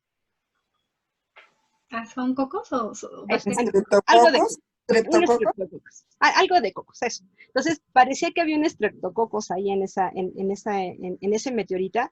Hubo una gran controversia, hubo verdaderos agarres de chongo entre los científicos planetarios y los biólogos, uno diciendo que no podían ser estreptococos, otros diciendo que sí. Hasta donde sé, creo que ya llegaron a la conclusión que es más bien una construcción mineral, que no es un organismo vivo, pero digamos, hasta ahorita en las meteoritas que hemos estudiado no ha aparecido nada que sea vivo. Están los ladrillos de la vida, están los aminoácidos, pero no hay nada vivo todavía.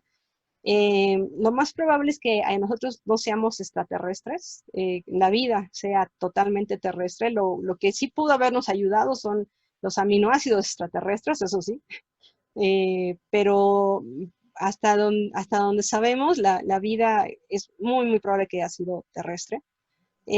Como mencionaste al inicio, pertenezco a la Sociedad Mexicana de Astrobiología.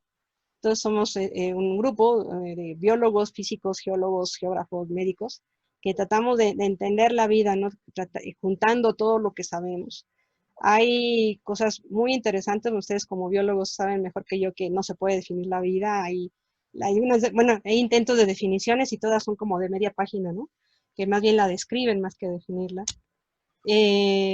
Lo que pensamos es que ha habido también muchos intentos por buscar indicios de vida en otros planetas, alrededor de otras estrellas.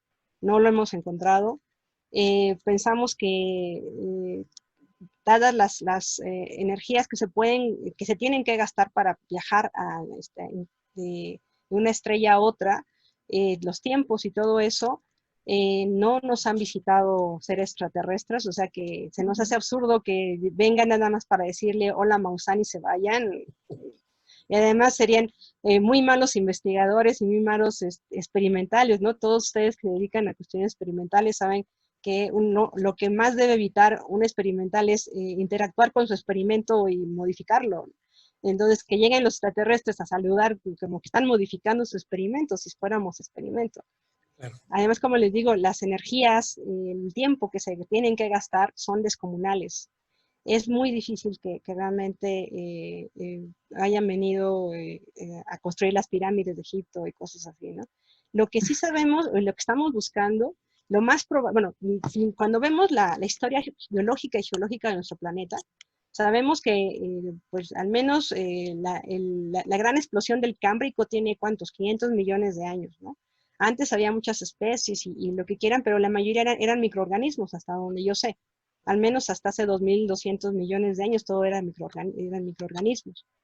Eso implica que si nosotros buscáramos vida en otros planetas, tendríamos que buscar muy probablemente microorganismos, no civilizaciones. Entonces, debido a esto yo sigo pensando que somos terrestres. Aunque bueno, la ciencia siempre asombra, entonces sabemos que lo que estoy diciendo puede cambiar si tenemos algunas mejores y mayores evidencias pasado mañana. Sí. ¿Quiere contar algo, Rafael? Sí, usted mencionó, bueno, Guadalupe, perdón, no, Guadalupe mencionó la presencia de compuestos orgánicos, principalmente aminoácidos en asteroides. Estos compuestos también, bueno, se formaron, o su formación fue, supongo, común durante lo que fue la Tierra primitiva, hace unos 4.000, más de 4.000 millones de años. ¿Qué tan común considera usted que sean las condiciones para la formación de aminoácidos u otros compuestos orgánicos? ¿Qué tan común considera usted que estas condiciones fueron durante, digamos, los orígenes del sistema solar, a lo largo del sistema solar? Bastante común, de hecho. Hay, como les comenté, hay las meteoritas C o los asteroides tipo C, son, tienen una cantidad relativamente importante de compuestos de carbón. Entonces, estos compuestos, al interaccionar con los rayos cósmicos, con la radiación ultravioleta del Sol, es lo que produce toda esta creación de compuestos. Incluso en algunos cometas se han encontrado quinones. Si no mal recuerdo, los quinones intervienen incluso en la fotosíntesis. Y bueno, esos se dan de forma normal natural en los cuerpos del sistema solar, ya sea núcleos cometarios o asteroides. Entonces sí es común, digamos. La respuesta es que sí es común. Muchas gracias y una disculpa. Pasó algo en la vida real, digamos. Pero no, muchas gracias. Y bueno, saber esto, ¿no? Que es común, y bueno, lo que llama mi atención es que, bueno, hablando un poco de lo que es el origen de la vida, si estas condiciones son comunes en el sistema solar y durante la formación del sistema solar, implica que, bueno, las condiciones para el origen de la vida tal vez no son tan extrañas, tan únicas de la Tierra como pueda llegar a pensarse. Entonces, bueno, por lo menos esto abre, digamos, un poco la imaginación. Sí, claro. Sí, de hecho, bueno, los astrobiólogos hablamos de lo que se llama zona habitable. La zona habitable es como un disco alrededor de las estrellas, dentro del cual la radiación del Sol es tal que es capaz de calentar una atmósfera al punto que pueda existir agua líquida en la superficie. Entonces, bajo esas condiciones, cada estrella tiene su zona habitable. Las estrellas más calientes, su zona habitable está más lejos de ellas. Las estrellas más frías, su zona habitable está más cerca. En el sistema solar, la zona habitable está un poquito después de Venus y un poquito antes de Marte. O sea, Marte está casi pisándola, ¿no? Entonces, el único planeta que está dentro de la zona habitable de nuestro sistema solar es el nuestro, la Tierra. Entonces, nada puede sobrevivir antes o después. Antes porque la radiación del Sol evaporaría cualquier agua líquida en la superficie, y después tampoco porque ya no estaría en condiciones líquidas. Y para darle un poco la vuelta a esto de que no sabemos qué es la vida en realidad, en la práctica los geofísicos planetarios buscamos las tres condiciones en las que sabemos que necesita la vida, como la conocemos para existir, que es compuestos orgánicos, una fuente de energía y agua líquida. Entonces, basándonos en el agua líquida, solamente tenemos esa zona habitable. Aunque también hay muchos que dicen que hay que extender la zona habitable. ¿Por qué? Porque dentro del sistema solar hay cuerpos como Encelado y Europa en particular, y Titán, que podrían tener condiciones para existencia de vida, en particular el satélite Europa. El satélite Europa tiene una corteza de hielo, de agua, pero debajo de ella ya hay bastantes evidencias que dicen que hay un océano de agua líquida. Entonces, debajo de ese océano de agua líquida tenemos el manto del satélite, y como sí tiene una fuente de energía debido a las fuerzas de marea con Júpiter, se piensa que puede haber sistemas hidrotermales como los que hay en la Tierra, y esos sistemas hidrotermales podrían estar siendo la fuente de energía de posibles ecosistemas. Entonces, la vida no solamente se restringe a las zonas habitables, sino también a satélites de cuerpos que estén alrededor de cuerpos más grandotes, ¿no? En particular Encelado y Titán en Saturno, o Europa en Júpiter. Bueno, solo un comentario más, espero no estar tomando demasiado tiempo. Escuché que se habían documentado en Europa precisamente la presencia de lo que se llaman, bueno, la llaman en inglés plumes, que serían eyecciones de agua de grandes dimensiones, de varios kilómetros, y que eso, digamos, se está tomando como evidencia de la existencia de sistemas hidrotermales debajo de la corteza de hielo. Sí, de hecho hay dos cuerpos que tienen estos jets, Encelado, de hecho, es el que tiene los jets más bonitos. Europa tiene jets, pero no, apenas se han visto una vez en realidad, y les costó creo que años analizar las imágenes para que estuvieran totalmente seguros que era un jet y no era así, que se la estaban fumando, ¿no? Entonces, pero eso solamente se ha visto una vez en Europa. En Encelado es donde se ven más, más jets, y sí hay algún tipo de proceso geológico debajo de la corteza que los está generando, efectivamente.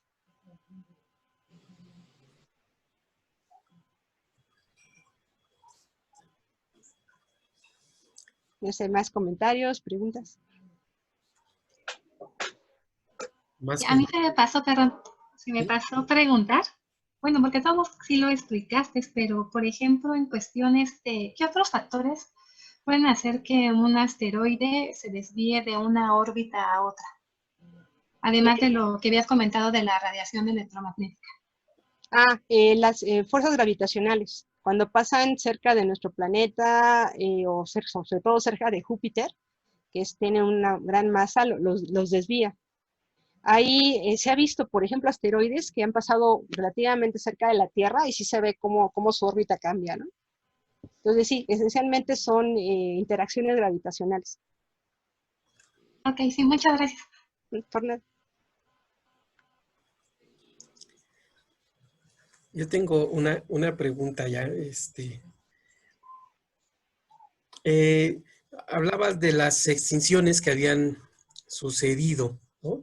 Y nos databas de 3, ¿no? 5. 5, perdón, 5.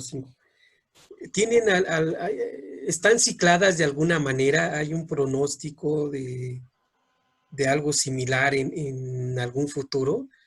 Hablando de, a lo mejor no 4.500 millones de años, pero a lo mejor sí de 4.499. Pues mira, realmente cuando he estado investigando estas cuestiones de extinciones, bueno, como biólogo seguramente lo sabes mejor que yo, es muy difícil porque hay que considerar que no todos los organismos tenían estructuras que se puedan sobrevivir, que puedan fosilizarse. Cambian también cambian las condiciones del planeta, tectónica de placas y todo. Entonces me acuerdo que había varios factores que hacían un poco complicado decir bien cuándo habían sido extinciones, porque también después estaban estas especies de Lázaro, ¿no? Que de repente desaparecían y pensaban, no, ya se extinguió, y aparecían capas después, ¿no?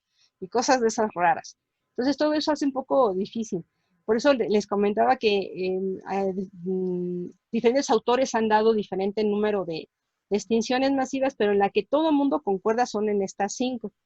Y también leía que en algún momento se veía que había una frecuencia de extinción cada 32 millones de años aproximadamente, pero pues yo creo que no es tanto, ¿no? Sino ya iríamos con la segunda extinción después del chichulubazo de hace 65 millones de años, ¿no?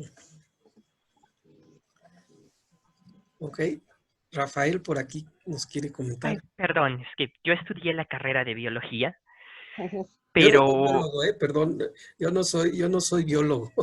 ok, Ah, yo estudié la carrera de biología y si puedo hacer un comentario al respecto, por favor. es que, bueno, los factores que pueden llegar a causar una extinción masiva son diversos. Y también hay que ver que ha habido, digamos, extinciones menores en el inter de esas extinciones masivas. Así que, por ejemplo, tenemos la extinción del Permo-Triásico hace 250 millones de años, aproximadamente. Ese es el evento de extinción más fuerte que ha tenido la Tierra.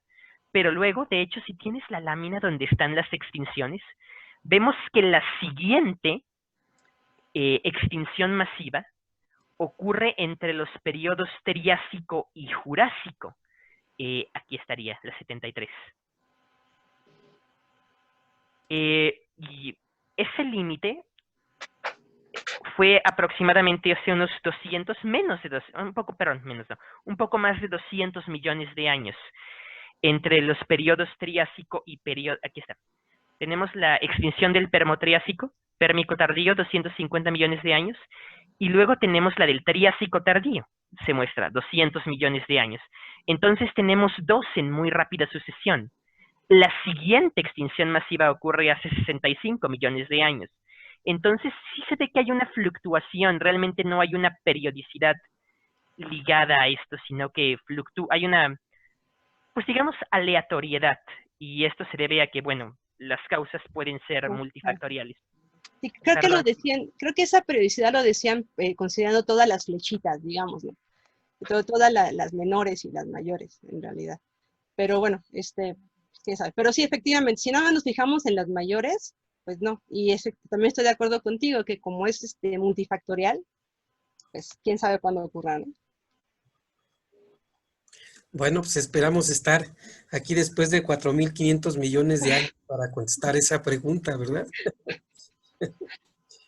Pues muchas gracias, Guadalupe, por muchas gracias a ustedes. presentación. Fue extraordinaria. Es padre de que cada vez nos enriquecemos más de temas que no conocemos, que no dominamos.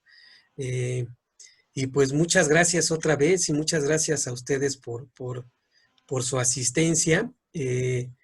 La próxima semana vamos a tener al doctor José Manuel Zazueta, que también nos va a hablar de un tema a lo mejor poco común para nosotros, ¿no? Que se llama Domando Dragones, perspectivas de la cetrería moderna. Entonces, los esperamos. Yo me quedo fascinado con esto. A mí me encanta mucho observar el cielo, las estrellas. Cuando tuve la oportunidad de ir a Mérida y me quedé impactado de aquel cielo tan extraordinario, ¿no? Parecía una bóveda celestial, totalmente. Y entonces dije, bueno, pues tenían razón en estar observando el cielo constantemente, ¿no? Ojalá y volvamos a hacerlo, todos los que estamos aquí en la ciudad, y seguramente vamos a entender o comprender un poquito más también lo que tú nos has explicado tan brillantemente. Muchas gracias nuevamente. No, gracias a ustedes, gracias por su atención a todos. Y te invitamos nuevamente a la próxima sesión y bueno, a lo mejor por ahí nos hablas después de algunos otros temas astronómicos de interés. Bueno, todo es interesante. Estaba pensando un poquito cuando hablabas de los embriones y Jenny te preguntó por ahí cómo nace un asteroide, ¿no? Y yo estaba pensando que estaba escuchando a un hematólogo hablar de leucocitos y cómo se van ahí diferenciando y dan otra célula. En fin, hay una serie de analogías muy interesantes. Cuando yo hago microscopía, esa es mi pasión. Y cuando uno se sienta, por ejemplo, ahora que estamos viendo por ahí con algunos compañeros de Iván Patraca, estamos viendo por ahí el cerebro. las células estelares y ver esas dendritas. Y uno inmediatamente piensa también en el universo, ¿no?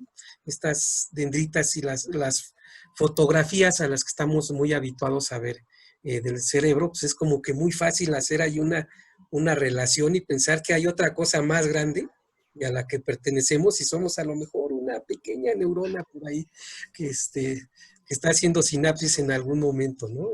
Qué interesante.